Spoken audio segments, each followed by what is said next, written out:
Y eso depende exclusivamente de nosotros. Temas como la cultura organizacional, por ejemplo, dependen exclusivamente de nosotros y de los directivos nuestros. En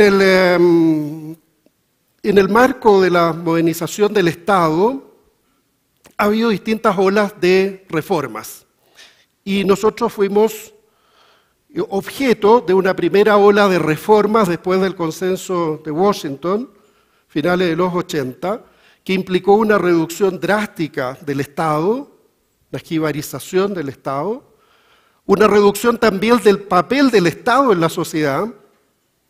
La idea era fundamentalmente hacer que el Estado fuera más eficiente, se decía, traspasar parte importante de las funciones del Estado al sector privado, y en nuestro caso las consecuencias fueron bastante desastrosas en muchos aspectos, y después de recuperar la democracia en los años 90, lo que hubo que hacer fue empezar a recomponer la estructura, el tejido, no tan solo de la sociedad, sino también empezar a repensar el Estado. Y eso topa con la segunda ola de reformas. Y la segunda ola de reformas fundamentalmente se centra en la necesidad de que las instituciones públicas ahora hagan más con lo mismo, lo hagan mejor y pongan en el centro de su acción, de su actividad, al ciudadano. Tan sencillo como eso, una cuestión que estaba prácticamente olvidada y que muchos ideólogos pensaron que se resolvía simplemente traspasando estas funciones al sector privado. Se dieron cuenta que era absolutamente necesario hacer que las instituciones públicas, todas las instituciones públicas, las de los gobiernos nacionales y subnacionales, cambiaran la naturaleza de su gestión y pusieran en el centro de su accionar a los ciudadanos. Ustedes dirán, tremendo descubrimiento, pero bueno, esto forma parte de las escuelas del pensamiento, ¿no es cierto?, de las escuelas de negocio, de las escuelas de administración pública, aunque parezca increíble para todos ustedes que saben perfectamente, ¿no es cierto?, que esa es la naturaleza del quehacer que ustedes tienen como servidores públicos. Dicho esto, y ya en este marco más conceptual de esta segunda ola de reformas, que es por lo demás coincidente con la recuperación de la democracia en nuestro país, lo que empieza a desarrollarse es una nueva concepción del quehacer de las instituciones públicas, ahora orientadas a la satisfacción de las expectativas, de los requerimientos, de las necesidades de los ciudadanos. Y quiero mostrarles brevemente cómo se abordó este tema. Y en el caso de Chile, a inicios de los años 90, se adopta el modelo del institucional público de gestión por resultados, que busca fundamentalmente hacer las cosas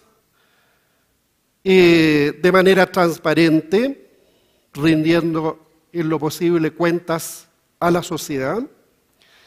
y además con resultados medibles, y aquí viene probablemente el primer cambio significativo, porque cuando nosotros nos enfrentamos a estos temas en las instituciones públicas, ocurre muchas veces que cuando queremos medir tenemos dificultades, y tenemos dificultades en respuestas tales como, bueno, lo que hacemos es lo que hacemos está bien, lo que hacemos es lo que podemos hacer, dado los recursos que tenemos y las capacidades instaladas que tenemos, y además de todo eso, usted me quiere medir. Entonces, sí, no es que se quiera medir, es que es absolutamente necesario medir, y para hacerlo es necesario mejorar la calidad de la gestión. Y este es el ciclo presupuestario que se usa desde ese momento hasta el día de hoy, que es un ciclo que refleja muy bien lo que es la idea de la gestión por presupuesto, la gestión por resultados, y que desde la perspectiva de todos aquellos que hemos estado vinculados al mundo de la calidad, nos damos cuenta que es un ciclo, igual que los ciclos de mejora continua, para todos aquellos que están metidos en el tema de la calidad, saben perfectamente que este es un ciclo virtuoso que es necesario repetir tantas veces como sea necesario y que parte desde la formulación del presupuesto con metas, objetivos, y luego hay una fase de discusión que en nuestro caso se hace con una institución que es bastante leonina, que es la Dirección de Presupuesto del Ministerio de Hacienda, y sálvese ahí quien pueda, porque ellos son los dueños de la billetera pública y la verdad es que nosotros decimos en Chile, son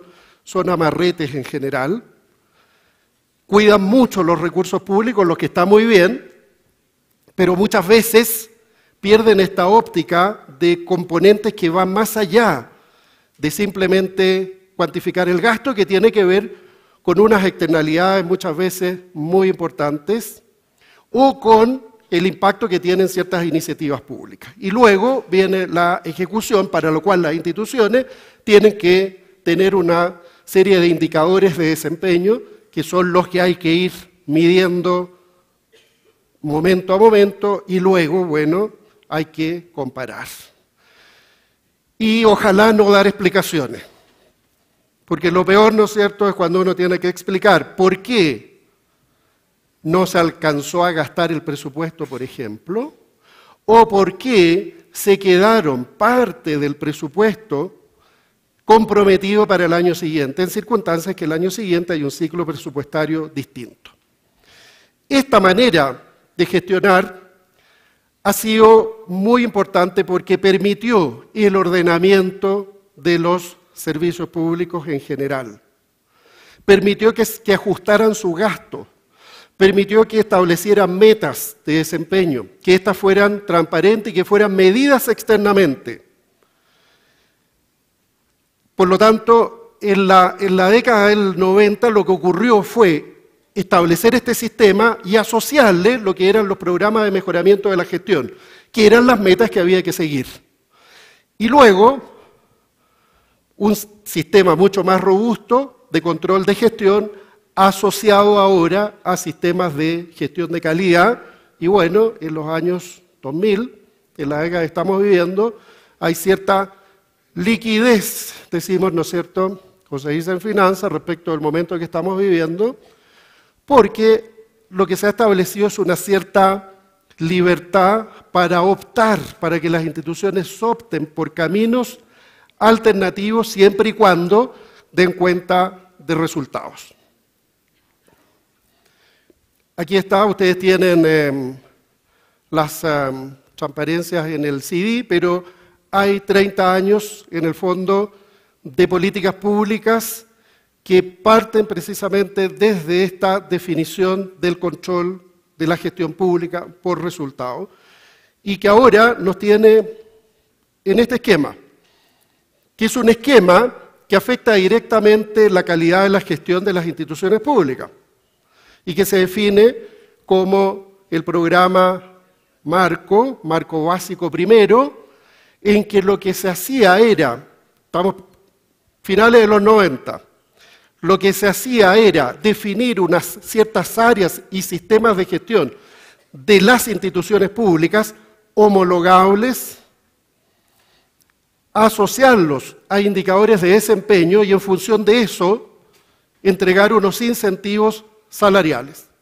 que eran colectivos y que eran individuales, porque pasa, como pasa en todos nuestros países, ¿no es cierto?, que los servidores públicos en general están retrasados en términos de sus niveles de renta respecto al sector privado. Y luego venía lo que se llamaba el programa Marco Avanzado, que era asociar los programas de mejoramiento de la gestión a instrumentos de gestión de calidad, particularmente los modelos ISO 9001 en la versión 2000 en ese momento y ahora en la versión 2008. Teniendo como perspectiva de desarrollo la posibilidad de instalar en las instituciones públicas, más evolucionadas sobre todo, modelos de gestión de excelencia, es decir, formulaciones que miraran la organización completa, integralmente, con un enfoque mucho más holístico y sistémico. Este era el modelo, así fue avanzando, pero ¿qué es lo que ocurrió? Y esto es muy bueno que ustedes conozcan esta experiencia porque en algún minuto puede haberles pasado, les puede estar pasando o puede ocurrirles en el futuro. Al inicio, cuando se establecen los programas de mejoramiento de gestión, estos eran heterogéneos, tenían metas distintas, tenían formas distintas de medirse y por lo tanto había una alta heterogeneidad. Esa alta heterogeneidad hizo que se cayera en un vicio y que eran las promesas autocumplidas. Es decir, yo como institución defino que voy a establecer unos ciertos indicadores, pero esos indicadores yo sé que los voy a cumplir y por lo tanto son más o menos laxos y no cumplen con el propósito final, central, que es el mejoramiento de la gestión de la institución pública. Por lo tanto, lo que se hizo fue rediseñar esto y ahora establecer áreas y sistemas fijos. De tal manera, ¿no es cierto?, de establecer un cierto patrón homogéneo sobre el cual medir. Que después avanza hacia el establecimiento de sistemas normativos de calidad, norma ISO 9001, tanto para los procesos de apoyo en una primera fase y luego los procesos de negocio en una segunda fase.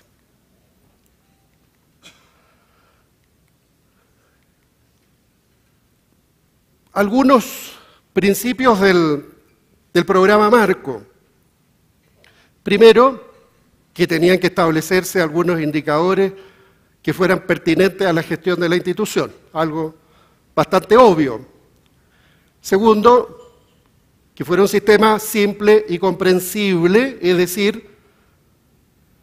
no cosas ni anecdóticas, ni excesivamente ambiciosas que la institución no fuera capaz de cumplir, pero además que fuera desafiante y que permitiera hacer comparaciones entre distintas instituciones. Que fuera participativo y por lo tanto que incorporara la visión de los funcionarios y que esto no fuera tan solo una definición a nivel directivo, flexible, es decir, con un marco referencial pero igualmente flexible y verificable. Verificable ojalá por fuente externa. Verificable en el caso de los sistemas ISO, por ejemplo, por las casas certificadoras. Y en el caso de los programas de mejoramiento de gestión de otra naturaleza, por una institucionalidad externa. Consultores, empresas, etcétera, validadas bajo un registro único. Vamos a avanzar un poco más rápido porque el reloj es inexorable. Algunas áreas en las cuales se hacía preferentemente el énfasis en términos de mejoramiento de gestión. Recursos humanos, calidad de atención de usuarios, planificación y control de gestión, desde la definición de la misión, de la visión, de los objetivos, que cuando estos sistemas partieron, hay instituciones que, como les comentaba antes, tampoco tenían definido este tipo de cuestiones. Administración financiera, enfoque de género. Y por lo tanto, estas eran las áreas y las áreas además se descomponían en sistemas. Por ejemplo, planificación, capacitación, evaluación del desempeño, auditoría externa, etcétera, en etapas sucesivas. Y esas etapas significaban, cuando estaban orientadas a los sistemas de gestión de calidad bajo formato ISO 9000, significaba primero una preparación, para lo cual se entregaban recursos a la empresa, a la organización, para que implementara sistema, luego la certificación y luego etapas adicionales relacionadas con la mantención del sistema y con la evolución hacia procesos que fueran propios del giro del negocio.